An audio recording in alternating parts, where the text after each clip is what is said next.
Reincarnation till this date remains a mystery, beyond the comprehension of believers and non believers.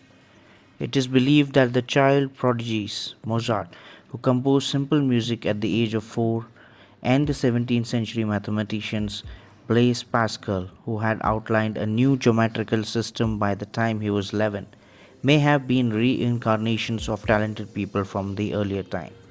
Annie Besant, 19th century feminist and leader in London's Theosophical Society, was convinced that she would be reincarnated. In the 20th century, the case of Shanti Devi is too well known. Despite all abnormalities of the cases, science has not been able to agree with it. It demands scientific explanation.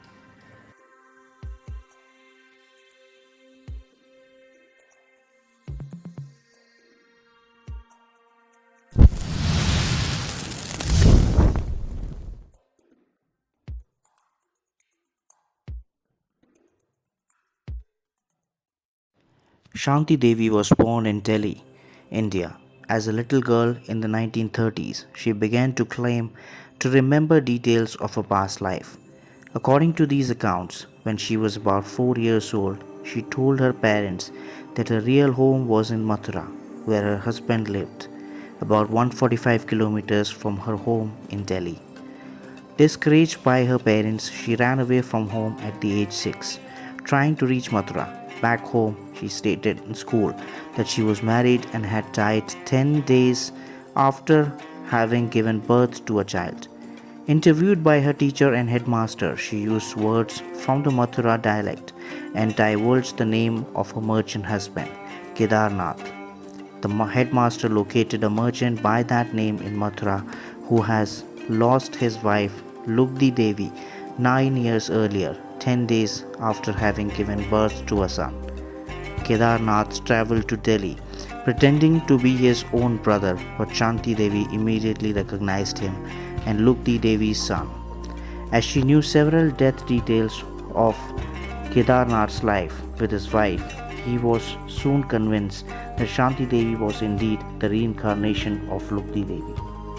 The case was brought to the attention of Mahatma Gandhi, who set up a commission to investigate. The commission travelled with Shanti Devi to Mathura, arriving on 15th November 1935. There she recognized several family members, including the grandfather of Lugdi Devi. She found out that Kedarnath had neglected to keep a number of promises he has made to Lugdi Devi on her deathbed. She then travelled home with her parents. The commission report published in 1936 concluded that Shanti Devi was indeed the reincarnation of Lugdi Devi. Two further reports were written at that time. The report by Bal Chand Nahata was published as a Hindi booklet by the name Puran Janma Ki Pralay Yojana. In this, he stated that whatever material that has come before us does not warrant us to conclude that Shanti Devi has former life recollections or that this case proves reincarnation. The argument was disputed by Indra Sen, a devotee of Sri Aurobindo, in an article later. A further report based on interviews conducted in 1936 was published in 1952. Shanti Devi did not marry. She told her story again at the end of 1950s and once more in 1986 when she was interviewed by Ian Stevenson and K.S. Rawat. In this interview, she also related her near-death experiences when Lugdi Devi died. K.S. Rawat continued his investigation in 1987, and the last interview took place only 4 days before her death on 27th December 1987. When Sture Lonestrand, a Swedish author and critic, heard about Shanti Devi's claim, he travelled all the way to India from Sweden to expose the case as a fake. However, after a detailed investigation, he concluded that Shanti Devi's reincarnation case is the only fully explained and proven case of reincarnation there has been.